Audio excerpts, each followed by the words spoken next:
Okay. Malegaon शहर, ख़ास तौर से मालेगांव सेंट्रल के साथ मुसलसल नाइंसाफ़ी हो रही है। हम देख रहे हैं कि मालेगांव आउटर में जो काम हो रहा है सरकारी फंड से और कारपोरेशन के बजट से, पिछले 2 साल से ऊपर का अरसा हो चुका कारपोरेशन पे प्रशासक राज है। प्रशासक राज का मतलब है कि सरकार का राज है। हमें तरक्की के नाम पर मालेगांव शहर में ये बताया जाता है, या न्यूज़ यूट्यूब पर इफ्तिताह ये नाम से ऐसा लगता है कि करोड़ों का काम हो रहा है, मगर जब हम ज़मीन पर आते हैं और देखते हैं तो मुसलसल मालेगांव शहर बदहाल है। यहाँ पर रोड के नाम पर आज भी मुज़ाफ़ात के कई हिस्से वीरान पड़े हैं। इफ्तिताह तो कई चीज़ों का होता है मगर कभी काम नहीं होता। और दादा भुसे जो पालक मंत्री हैं नासिक ज़िले के, इससे पहले भी हम बोले कि पालक मंत्री जो है वो पूरे हलके का, पूरे ज़िले का पालक मंत्री होता है।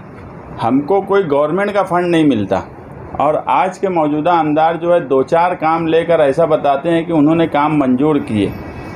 पीछे जब 5 साल शेख आसिफ खानवादे का कारपोरेशन पे राजपाट रहा, उस वक्त भी सारे कामकाज दादा भुसे की मर्ज़ी से ही किए गए। ऐसा क्या जादू है दादा भुसे के अंदर कि माजी आमदार और आज के आमदार ये दोनों उनके रंग में रंग जाते। जब जैसा मौका मिलता है मंत्री साहब को वैसा फ़ायदा उठाते, मगर मालेगांव की बदहाली पर ये नहीं बोलते। आप देखे होंगे कि हमारे मौजूदा एमएलए उस तरफ के इफ्तिताई प्रोग्राम में हाजिर थे। दादा भुसे साहब का कोई बड़ी उनके सर पर अगर कुछ कचरा या कुछ आ गया तो उसको साफ़ भी कर रहे थे। ये जी हुजूरी कहीं ना कहीं मालेगांव शहर का दबदबा कम कर रही है, जबकि होना ये चाहिए था कि वो इफ्तिताह में जाने से पहले उन्हें मालेगांव शहर और ख़ास तौर से मालेगांव सेंट्रल की जो बदहाली है उस पर बात करना चाहिए थी। नियोजन समिति में वो हैं, नियोजन समिति में होने के बाद भी हमें कोई फ़ायदा नहीं होता। अभी जो है 130 काम का टेंडर PWD से निकला। हमेशा ये हुआ है कि कारपोरेशन अगर कोई फंड देती है यानी हिस्सेदार होती है तो उसका टेंडर हमेशा कारपोरेशन से निकाला जाता। इसमें 130 काम में लगभग 35 करोड़ का ये काम है, जिसमें 30% कारपोरेशन का है। और अगर ये काम अबों में गया तो वो भी जनरल फंड से दिया जाएगा। ये 130 काम में हमको सिर्फ 10 काम मिला है मालेगांव सेंट्रल को, और वो 10 काम की लागत लगभग 5 करोड़ 25 लाख रुपया है। और हमारा पैसा जा रहा है 12 करोड़ जनरल फंड से।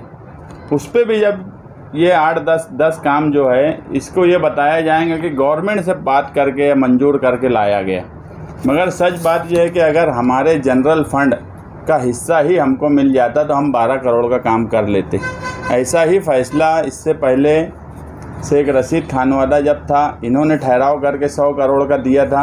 आज भी हम उससे महरूम हैं। मिर्ज़ा गालिब रोड जैसी इफ्तिताई प्रोग्राम को लगभग 1.5-2 साल हो गया, आज भी वो रोड नहीं बनी।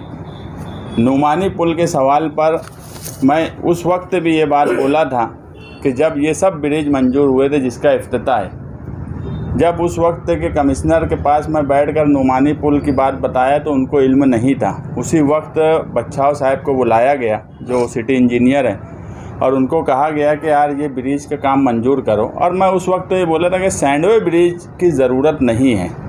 आज भी सैंडवे ब्रिज को पैदल के लिए ही इस्तेमाल किया जा रहा। बनने के बाद वहाँ जीना बना दिया गया पैदल आने जाने के लिए। वो सैंडवे ब्रिज उस वक्त भी पैदल आने जाने के लिए था, कोई ज़रूरत नहीं थी। वो मैं ऐसा मानता हूँ कि वो तारीखी ब्रिज था, उसको तोड़ने के लिए भी बहुत ताकत लगी, बहुत वक्त लगा, मगर बिला वजह तोड़कर वो बनाया गया। और उस वक्त कमिश्नर को मैं बोल दिया था कि अगर तुमने नुमानी ब्रिज का फंड नहीं दिए तो मैं एक भी ब्रिज बनने नहीं दूंगा। और इस बात पे उन्होंने कहीं ना कहीं वो काम आगे बढ़ाया, मगर उस वक्त भी मौजूदा एमएलए वहाँ पर नुमानी ब्रिज पर आए। मैं भी गया, 2-3 मेरी मीटिंग हुई, 2-3 बार मेरी प्रशासक से उस वक्त की मीटिंग हुई, ये भी गए। ऐसा लगने लगा कि मेरी वजह से काम रुक ना जाए, तो मैं ये बोला कि यार ठीक है आप काम कर लो। मैं मीडिया के सामने बोला था, लगभग उसको 2 साल होने का अरसा है। और उस वक्त भी मौजूदा एमएलए वहाँ पर ये बोले थे कि मैं वो काम 2 महीने में करा दूँगा।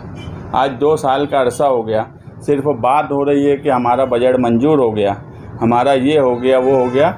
और यहाँ का तुम देखेंगे सैंडवे ब्रिज बन गया, एक ब्रिज और बन गया। बोलने का साफ मतलब ये है कि हमारे सेंट्रल का पैसा मुसलसल मंत्री साहब अपने हिस्से में इस्तेमाल कर रहे हैं। उसके बाद भी आजी माजी आमदार कुछ भी नहीं बोलते, उनके प्रोग्राम में जाते हैं, उन पर कोई बात नहीं बोलते कि यार शिवाजी पुतले को बनाने की कोई ज़रूरत नहीं थी। आपको एक बात मैं बता दूं कि शिवाजी पुतला मेरी मालूमात में लगभग 40 साल वो हो गया वहाँ बने हुए। वो 2 टांग पे खड़ा है, पूरा लोड आगे है। जब इसका स्ट्रक्चर ऑडिट किया गया इस पुतले का, तो ये बोला गया कि ये अभी और 50 साल चलेगा। तुम देखेंगे तो शिवाजी पुतले को हटाया ही नहीं गया, वो पुतला वैसे ही है। यही सरकार में 8 महीने में पुतले गिर गए शिवाजी महाराज के ही, मगर ऐसा कुछ भी नहीं हुआ।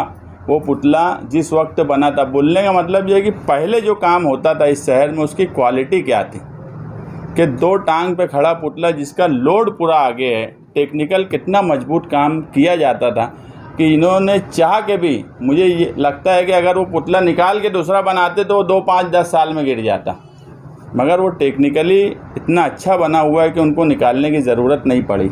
मेरा ये बोलना था कि वो ज़रूरत ही नहीं थी वहाँ पर, मगर अब उस हिस्से में रोड गटर सब अच्छी बन गई, तो अब तज़ीनकारी हो रही है। और मालेगांव सेंट्रल आज भी फिरका परस्ती की वजह से और ये लोगों की जी हुजूरी की वजह से, मंत्री के सामने जो जी हुजूरी करते, मैं इससे पहले भी बोला कि मौजूदा एमएलए मंत्री के मुर्गे हैं। वो जब बोलेंगे तो बांग देंगे, नहीं बोलेंगे तो कुछ नहीं बोलेंगे। उनके इफ्तिताई प्रोग्राम में भी जाएंगे, सब कुछ करेंगे, मगर मालेगांव सेंट्रल की आवाम के लिए ना ही कभी वो कोई बात बोले, ना नियोजन समिति में बोले, ना कॉरपोरेशन का इतना बजट जा रहा है उस पर बोले।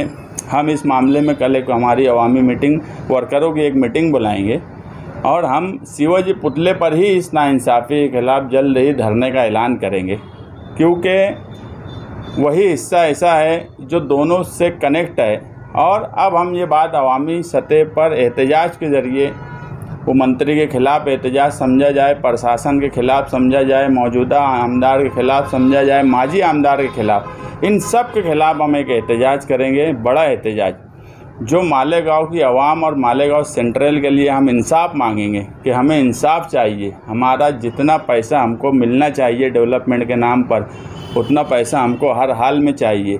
हमको स्टेट गवर्नमेंट से आज तक इस 5 साल में 1 रुपये का फ़ायदा नहीं मिला, उल्टा हमारा ही पैसा वो हिस्से में चला गया और उस पर आजी माजी आमदार ने कभी कोई बात नहीं बोली और हमेशा उनका साथ दिए। वक्त बदला, आज जो मंत्री साहब की मुखालफत कर रहे हैं, कल यही सब लोगों ने ठहराव कर करके उनको दिया।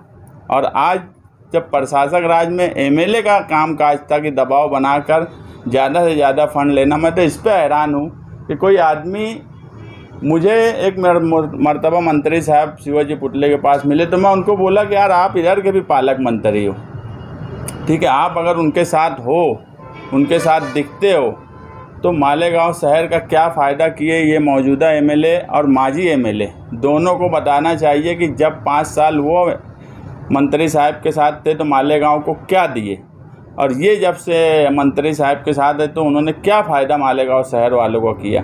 मालेगांव शहरियान का कोई फ़ायदा नहीं होता, उल्टा हमारा पैसा ही उस तरफ इस्तेमाल होता है। और ऐसे नाइंसाफ़ी के ख़िलाफ़ हम कल मीटिंग लेके एक एहतजाज करेंगे कि ये मालेगांव सेंट्रल के साथ, और वो एहतजाज मंत्री के ख़िलाफ़ होगा, प्रशासक के ख़िलाफ़ होगा, आज के एमएलए के ख़िलाफ़ होगा और माजी एमएलए के ख़िलाफ़ होगा।